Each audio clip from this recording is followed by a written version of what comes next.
سورہ مومن آیت نمبر 9۔ اعوذ باللہ من الشیطان الرجیم، بسم اللہ الرحمن الرحیم۔ ہم نے آیت نمبر 6 سے جو ایک ٹاپک نکالنے کی کوشش کی سورہ مومن کی کہ بیسٹ صدقہ جاریہ، بہترین صدقہ جاریہ جو انسان اگر چاہے کہ وہ کیا کرے کہ اس کے لیے رہتی دنیا تک، سور پھونکنے کے دن تک کوئی ایسا ثواب اس دنیا میں موجود رہے اور اس کے لیے دعا ہوتی رہے، جس کے لیے ہم نے آیت نمبر 6 سے 8 تک دیکھا تھا۔ پھر ہم نے دیکھا کہ کتنی بہترین کمبینیشن تھی کہ جس میں جو دعا کا پہلا پارٹ تھا کہ جو لوگ شرکیہ عقائد سے بچتے ہیں، ایمان بالکل پراپر ہوتا ہے، اور ایمان اسی وقت پراپر کہلاتا ہے جب عمل کے ساتھ ہو۔ عمل کے بغیر ایمان کچھ بھی نہیں حیثیت رکھتا۔ تو ہم نے وہ بات پڑھی، پھر جو بتایا گیا کہ اللہ ہی کا علم بڑا وسیع ہے اور اس کی رحمت انہی لوگوں پر پڑے گی جو کہ ایمان اور عمل کے ساتھ اللہ کے ہاں پیش ہوں گے۔ پھر ہم نے دیکھا کہ کئی دعائیں جو مانگی گئیں فرشتوں کے ذریعے سے، ہمیں بتایا گیا کہ کس طرح فرشتے نیک لوگوں کے لیے دعا مانگتے ہیں اور مانگتے ہی رہیں گے، لیکن ان میں ایک دعا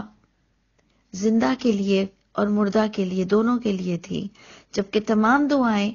زندہ لوگوں پر فٹ ہوتی ہیں۔ تو ہم نے اس کو بھی ذرا ہائی لائٹ کیا کہ ہم جب تک زندہ ہیں ہم کتنے خوش قسمت ہیں، اور ہم چاہیں تو اپنے رب سے دوستی کر لیں، اور ہم چاہیں تو اپنا نام اللہ کی رحمت سے اس لسٹ میں لکھوا سکتے ہیں اللہ کو راضی کر کے۔ جب ہم نے پڑھا کہ ایمان پرفیکٹ ہو، پھر ہم نے دیکھا تابو یعنی رجوع بار بار کر لینا، کوئی کوتاہی ہو، کوئی غلطی ہو، کوئی ناسمجھی ہو، رجوع کرنے والے کے لیے بھی دعائیں ہوتی ہیں۔ واتبعوا سبیلک، اتباع کرنے والوں کو بھی دعائیں ان کے بھی لیے جاری ہو جاتی ہیں جو چل کے عمل کر کے دکھاتے ہیں۔ اور پھر ہم نے دیکھا تھا کہ بڑا خوبصورت اصول کہ نیک لوگوں کو نیک لوگوں کے ذریعے سے دعا کا اور بھی جو راستے ہیں وہ کھل جائیں گے۔ یعنی جو نیک لوگوں کے لیے دعا ہو ہی رہی تھی، جب ان کے بیوی بچوں میں سے، ان کے والدین میں سے، جب ان کے سلسلے سے کوئی نیک آئے گا تو ان کی جو دعاؤں کا سلسلہ ہے وہ اور بھی کئی ذریعوں سے شروع ہو جائے گا، اور تمام برے لوگوں کی چھانٹی ہو جائے گی، چاہے وہ اولاد میں سے ہو، میاں بیوی میں سے ہو یا بچوں میں سے ہو، سب کی چھانٹی ہوتی چلی جائے گی، اور دعا کے حصے دار وہی بنیں گے جو نیک ہوں گے۔ آگے بھی اللہ تعالی ہمیں ان آیتوں کی اور سمجھ عطا فرمائے۔ آخری بھی دعا رہ گئی تھی، جبکہ ہمیں اس کو پورے ایک ٹاپک میں گھیر لینا تھا، لیکن ہم نہیں کر سکے ٹائم کی کمی کی وجہ سے۔ تو آپ کا جو بیسٹ صدقہ جاریہ کا ٹاپک ہے، اگر غور سے دیکھا جائے تو پچھلی آیت نمبر جو 6.5 تھی اس میں بھی آ گیا، پھر جو اس کے نیکسٹ تھی 6 سے 8، اور پھر جو اب آ رہی ہے آیت نمبر 9 سے، تو آیت نمبر 9 بھی اسی صدقہ جاریہ کا ہی حصہ ہے کہ فرشتے یہ بھی دعا کریں گے کہ اے اللہ، اے ہمارے رب، ان نیک لوگوں کو ہر طرح کی برائیوں سے بچا لیجئے۔ وقہم السیئات، آیت نمبر 9، وقہم السیئات، اے اللہ ان نیک لوگوں کو تمام برائیوں سے بچا لیجئے، جو کہ اللہ کا وعدہ ہے کہ جس کا ایمان پرفیکٹ ہے اور جس نے اپنے حد الامکان، اپنی استطاعت کے اللہ سے ڈرتا رہا، عمل کیا، اس کی میں دوسری برائیوں کو اور کوتاہیوں کو معاف کر دوں گا۔ تو وہ جو اللہ ہی انہیں سمجھائیں گے فرشتوں کو دعا مانگنے کا سلیقہ، کہ تم ان نیک لوگوں کے لیے جن کے ایمان پرفیکٹ ہوں، پوری سورہ زمر آپ نے دیکھا ایمان پر بیس تھی، کہ جو جن کے ایمان میں پرفیکشن ہے ان کی دوسری برائیوں کی معافی کے لیے بھی دعا کرنا، اور ومن تق السیئات، اور جو بچا لیا گیا